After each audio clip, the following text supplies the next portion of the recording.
अस्सलाम वालेकुम फ्रेंड्स, आज हम डिस्कस करेंगे पीएसटी का पेपर जो कि आज हुआ है और ईटा वालों ने केपीके में ईटा वालों ने ये कंडक्ट किया है। तो इसके एमसीक्यूज़ को आज डिस्कस करते हैं। स्टार्ट करते हैं। बिस्मिल्लाहिर्रहमानिर्रहीम। क्वेश्चन नंबर 1 है, dash country left European union on January 31, 2020। तो ऑप्शन ए यूके ने लेफ्ट किया यूरोपियन यूनियन को।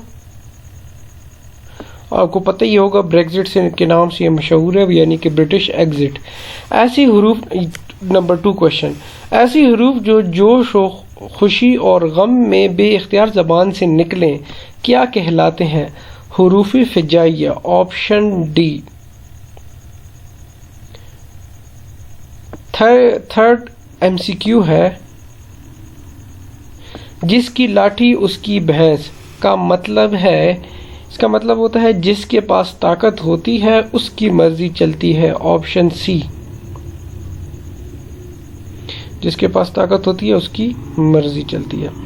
उसके बाद है number 4, Indus basin treaty was signed between Pakistan and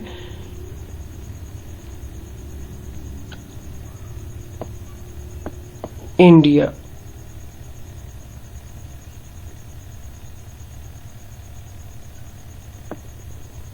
और ये कब हुई थी? ये हुई थी 1960 को, सितंबर 1960 को।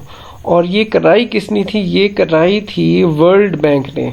ठीक है, सितंबर 1960 और वर्ल्ड बैंक ने ये कराई थी। और इस पे एक और एमसीक्यूज भी आता है कि इंडस बेसिन ट्रीटी के मुताबिक कौन कौन से रिवर्स का वाटर पाकिस्तान यूज कर सकते हैं? तो वो है चिनाब और रावी और इंडस। इसी तरह नंबर 5 पे चलते हैं। The basic objective of Cripps mission was to achieve the Indian support for world war 2। Option B. आ गया कि क्रिप्स मिशन कब हुआ था? मार्च 1942 को हुआ था। मार्च 1942 को हुआ था।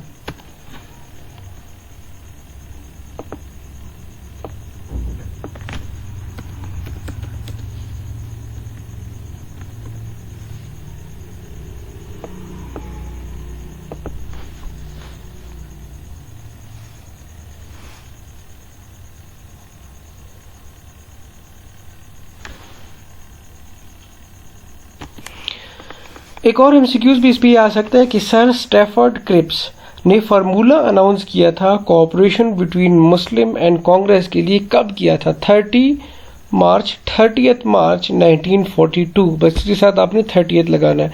ये एमसीक्यूज भी आ सकते हैं। आगे चलते हैं नंबर 6 पे। The president dash presided the खिलाफत कॉन्फ्रेंस ऑन 23 नवंबर 1919।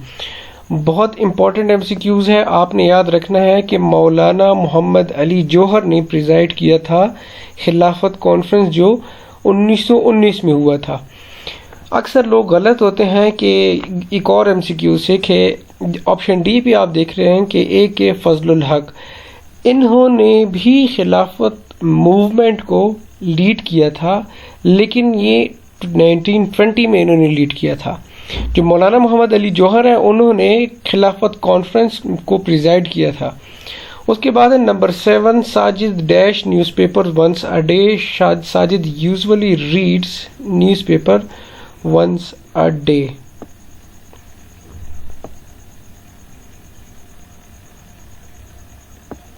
नंबर 8 पे है, don't beat around the bush and tell me frankly what you think of my proposition. Beat around the bush का मतलब ये है to avoid talking about what is important. जो important बात ना हो और इधर उधर की बातें करना, और जो इम्पोर्टेंट बात हो उसको घुमा फिराना। 9 पे है, I want to purchase a dash kurta. इसकी मुझे समझ नहीं आ रही कि ये क्या सीन है इसका। किसी को पता हो, किसी को समझ आ रही हो तो बताइए कि ये क्वेश्चन पूछ क्या रहे हैं, क्या इसमें हमने क्या चीज़ देखनी है कि कौन सी चीज़ पहले आनी चाहिए? Nice, long, pink, cotton. मुझे तो इसमें ऑप्शन सी लग रहा है। नंबर 10 पे आते हैं, objective resolution defines the role of dash in the constitution of Pakistan. तो ये है ऑप्शन बी, रिलीजन। इसमें कंफ्यूज नहीं होना, ये रिलीजन ही है, पीपल नहीं है। ये लोगों को, आप कुछ लोग कहते हैं कि ये पीपल है, लेकिन ये रिलीजन है। मैं आपको इसकी बताता हूँ। ये ऑब्जेक्टिव रेजोल्यूशन जो है हमारे पाकिस्तान की जो कॉन्स्टिट्यूशन है उसमें आर्टिकल 2A में आता है। ये भी याद रखना, एमसीक्यूज आ जाए कि कौन सी आर्टिकल में है ये, कॉन्स्टिट्यूशन में कौन सी आर्टिकल में आते हैं, आर्टिकल 2A। और ये आपको मैं आर्टिकल 2A सुनाता हूँ। Whereas sovereignty over the entire universe belongs to Allah almighty alone and the authority which he has delegated to the state of Pakistan through its people for being exercised within the limits prescribed by him is a sacred trust। ठीक है, आगे फिर उन्होंने ये भी लिखा हुआ है कि wherein the principles of democracy, freedom, equality, tolerance and social justice as enunciated by Islam shall be fully observed, or wherein the Muslims shall be enabled to order their lives in the individual and collective spheres in accordance with the teachings and requirements of Islam as set out in the Holy Quran and Sunnah। तो definitely ये religion के बारे में है। इसके साथ साथ यही ऑब्जेक्टिव रिजोल्यूशन पे क्वेश्चन ये भी आ सकता है कि ऑब्जेक्टिव रिजोल्यूशन कब हुई थी, इसकी डेट क्या है। ऑब्जेक्टिव रिजोल्यूशन कब पास हुई थी? 12 मार्च 1949 को पास हुई थी। साथ में फिर ये भी एमसीक्यूज आ सकता है कि कौन से मुस्लिम थे जिन्होंने अपोज किया था ऑब्जेक्टिव रिजोल्यूशन को। मियाँ इफ्तिखारुद्दीन नाम था उनका, मियाँ इफ्तिखारुद्दीन नाम था उनका। और दूसरा मैं आपको ये बताऊं कि ये ऑब्जेक्टिव रिजोल्यूशन हमारे कॉन्स्टिट्यूशन का प्रेएम्बल भी है। नंबर 11 पे है, you should have courage to ask an apology dash him and dash him dash your rudeness. तो इसमें है to of your rudeness, courage to ask an apology to him of your rudeness। Number 12 पे है, after the death of his mother it took him a while to pull himself together, recover controls of emotion, manage the immediate finances, recover control of one's emotion। आपने अक्सर movies में देखा होगा कि जब इस तरह के कोई हालात हो, सख्त हालात हो, तो एक बंदा दूसरे बंदे को कहता है कि पुल योर सेल्फ टुगेदर, या अगर गुस्से में हो तो तब ये कहा जाता है। 13 पे है, 432 की बेस 5 माइनस 234 की बेस 5। इसका आंसर है ऑप्शन बी। ये मैं आपको करके दिखाता हूँ, एक सेकंड।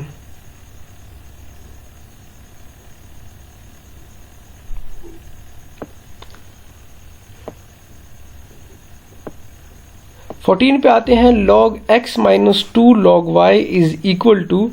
तो आपको ये जो 2 है, इस 2 को ये y की स्क्वायर बन जाएगा, यानी ये बन जाएगा log x minus log y की पावर 2। ठीक है, और जब माइनस में होता है तो वो डिवाइड में चला जाता है, यानी x डिवाइड बाय y का स्क्वायर, ऑप्शन डी। आपको किसी को समझ ना आ रही हो तो कोई मसला नहीं है, आप बता सकते हैं, मैं आपको एक्सप्लेन कर लूँगा। नेक्स्ट पेज पे चलते हैं। हमारे पास ये क्वेश्चन है 432 की पावर बेस 5 माइनस 234 की बेस 5। सबसे पहले तो आपको बेस 5 का बताते हैं कि बेस 5 में असल में होते क्या है। बेस 5 के जो नंबर्स हैं, आप अगर गौर करें उस पर, यहां से मैं शुरू करता हूँ। 01, 02, 03, 04, इसके बाद इसमें 5 नहीं आता। बेस 5 का मतलब ये है कि इसमें 5 नहीं आएगा। 4 के बाद क्या आएगा? 1 0। सिमिलरली फिर आगे जाएंगे 1 1 1 2 1 3, फिर 4 आ जाएगा। 4 के आगे 5 नहीं आ सकता, तो ये क्या हो जाएगा? 2 0। सिमिलरली इस तरह आप नीचे चलते जाएंगे चलते जाएंगे चलते जाएंगे। साइड में मैंने आपको डेसिमल नंबर के साथ बेस 5 नंबर का सारा टेबल मैंने लिख लिया है, इससे आगे क्वेश्चन सॉल्व करने में आसानी होगी। अब फॉर एग्जांपल देखें ना, शुरू करते हैं 432 माइनस 234। जिस तरह हम मैथ के रूल के हिसाब से करते हैं, सेम यही मैथ का रूल है। 2 4 से माइनस नहीं हो सकता, तो इसको हमने 2 कर दिया। ये हमारे पास क्या हो गया 12। अब 12 यहां देखिए, 12 डेसिमल में किस चीज की इक्वल है? 7 के। 7 माइनस 4 क्या होता है? 3। ठीक है। इसी तरह अब ये 2 और 3, 2 माइनस 3 नहीं हो सकता है, तो हम 4 को 3 कर देते हैं और इसको ये 12 हो जाएगा। 1 इधर आके 12 हो जाएगा। फिर वही 12 वाली आ गई। 12 7 की इक्वल है। 7 माइनस 3 करेंगे, 7 से 3 माइनस करेंगे, कितना आएगा? 4 आएगा। 3 माइनस 2 1 आ गया, तो 1 4 3 और बेस 5। ये आपका आंसर हो गया। 15 पे आते हैं। ग़ज़वे अहज़ाब में खंदक खोदने का मशवरा डैश ने दिया था, तो ये है ऑप्शन डी, हज़रत सलमान फ़ारसी रज़ियल्लाहु ताला अन्हु ने।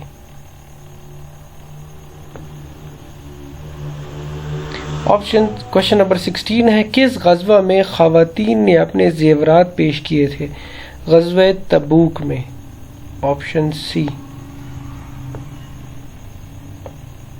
Which one of the following is electron deficient molecule? Option D.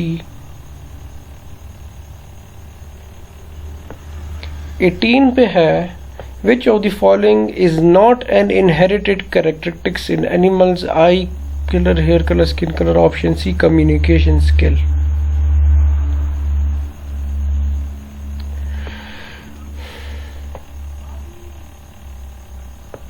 उसके बाद है number 19, which of the following is binomial expression? Option B जो है वो बाइनोमियल एक्सप्रेशन है। 20 पे each angle of regular pentagon is, option C, 108 degree. 21 in right triangle the angle opposite to the hypotenuse is measured as 90 degree. जो right angle होती है वो 90 degree होती है। उसके बाद है, शाह अब्दुल रहीम रहमतुल्लाह अलैह ने मदरसा की बुनियाद रखी, मदरसे रहीमिया।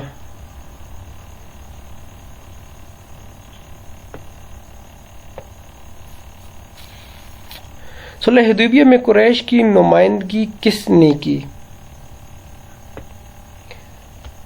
ऑप्शन ए,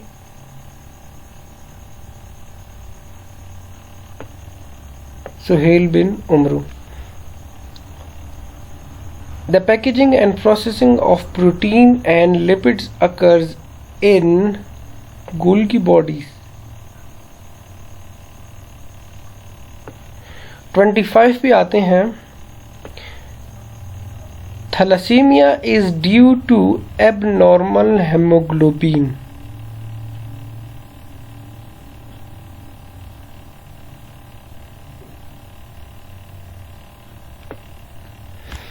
हमारे 25 MCQs मुकम्मल हो गए। इंशाल्लाह अगले 25 MCQs नेक्स्ट वीडियो में।